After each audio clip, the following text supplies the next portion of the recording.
Vegan. We abide by the animal protection laws. Our programs offer many languages. Please visit suprememastertv.com/schedule.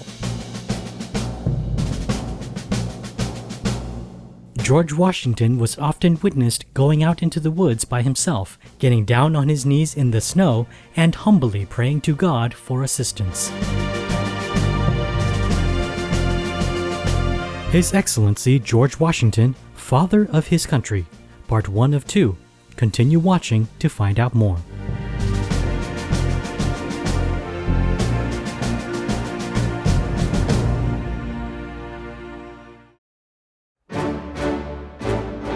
Warmest greetings, respected viewers. What a delight it is to share this beautiful day with such compassionate friends as you.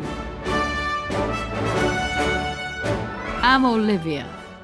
The gracious American people wish you an abundance of light and love. Today, let us delve into His Excellency George Washington's extraordinary and most unexpected life story in part 1 of a 2-part series entitled His Excellency George Washington, Father of His Country.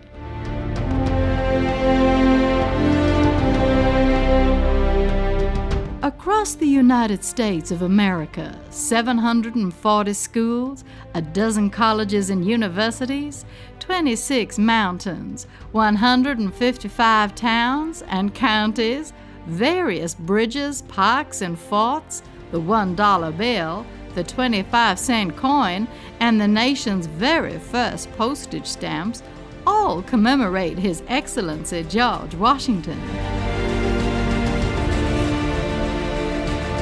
In addition, a colossal sculpture at Mount Rushmore, an entire state, and the national Capitol stand proudly as memorials to the man who served as America's first president.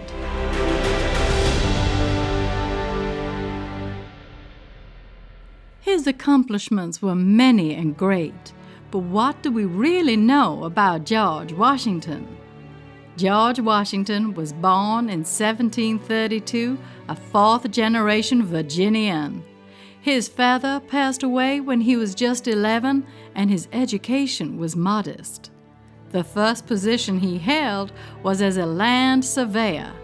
He quickly had to learn the rugged outdoor skills required to survey the state of Virginia's borders in America's inland wilderness. In 1752, following the death of one of his brothers, George Washington inherited the family estate at Mount Vernon on the banks of the Potomac River. This would be his home for the rest of his life. He also took over his brother's position as major in Virginia's militia, where he began his military career. He was later named Commander-in-Chief of all Virginia's forces. As a leader of men, George Washington would experience both success and defeat. He learned to come out stronger and wiser. Physically, George Washington was a stern-looking man with gray-blue eyes and red hair, which he powdered white in accordance with the fashion of the time. He had a striking figure, being slender and exceptionally tall for the period, standing at 6 feet 2 inches or 1.88 meters tall. Although his tall stature made him an easy target as a devout Anglican, George Washington had a secret power on the battlefield: his unshakable faith in God.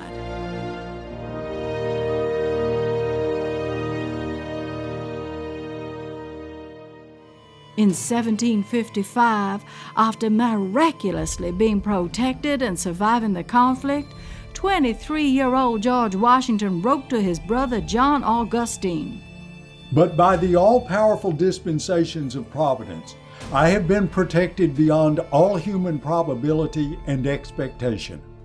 Subsequently, George Washington had established a steadfast reputation as a fearless young soldier. Moreover, It seems that God was preparing him for even greater accomplishments, as suggested by Presbyterian minister Samuel Davies. I may point out to the public that heroic youth, Colonel Washington, whom I cannot but hope Providence has hitherto preserved in so signal a manner for some important service to his country. George Washington's courage also fostered a lasting mystique among the indigenous people. A folk belief existed among some North American First Nations that certain warriors enjoyed supernatural protection from death in battle, and this mythic stature was projected onto George Washington. In 1758, George Washington returned to his much preferred life of a gentleman farmer at Mount Vernon. 1 year later, he married Martha Dandridge Custis, the widow of the wealthy plantation owner. They had a happy marriage, and George Washington raised Martha's 2 surviving children as his own, with much love and care. He had no biological children. Through their union, George Washington became one of Virginia's wealthiest men. During these years, George Washington also began his political career. He was first elected to Virginia's Assembly, the House of Burgesses, where he would serve until 1774, and so he rapidly became part of both the political and social elite in the state of Virginia. America had flourished into 13 states, but was still a British colony. The new taxation program forcing colonies to help pay for war debts had sparked protests. On July 3, 1775, George Washington was named Commander-in-Chief of the Continental Army. The Continental Congress had unanimously selected him for the position because of his previous experience in the Virginian military and their belief that he could unite the colonies. After being commissioned as Commander-in-Chief, George Washington requested that he does not receive any salary for his service.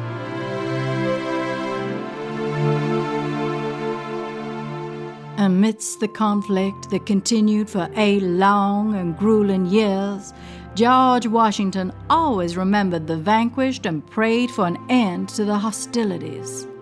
After one of many battles, he ordered the next day to be a day of fasting, prayer, and humiliation, to implore the Lord and giver of all victory, to pardon our manifold sins and wickedness, and that it would please him to bless the Continental Army with his divine favor and protection.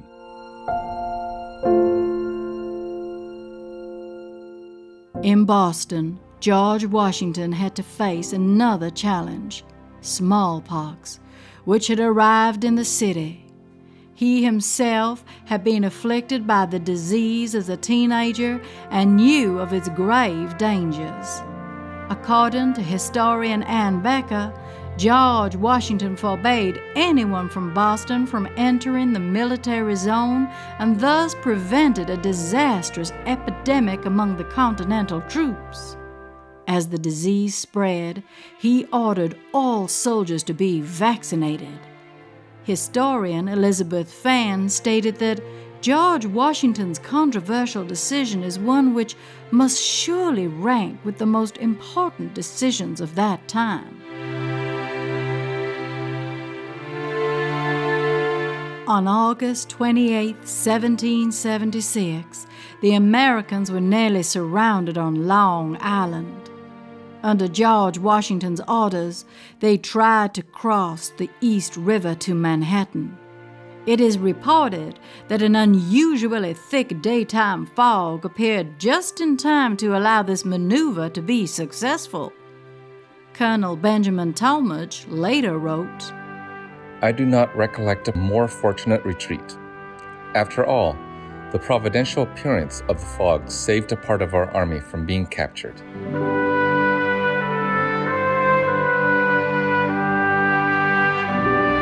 We will continue this historical story after a brief interlude here on Supreme Master Television. Vegan, because we are not hypocrites. Welcome back to His Excellency George Washington, Father of His Country, Part 1 of 2. On the night of December 25th, 1776, when morale was at its lowest, George Washington embarked with his 5,400 men on boats to cross the half-frozen Delaware River in horrendous weather. The perilous task seemed humanly impossible, but George Washington may have once again benefited from divine help as the crossing was successful. An artistic rendition of the perilous crossing was immortalized in a famous oil painting by Emmanuel Leutz, and another more recent and historically accurate one by Mort Consteller.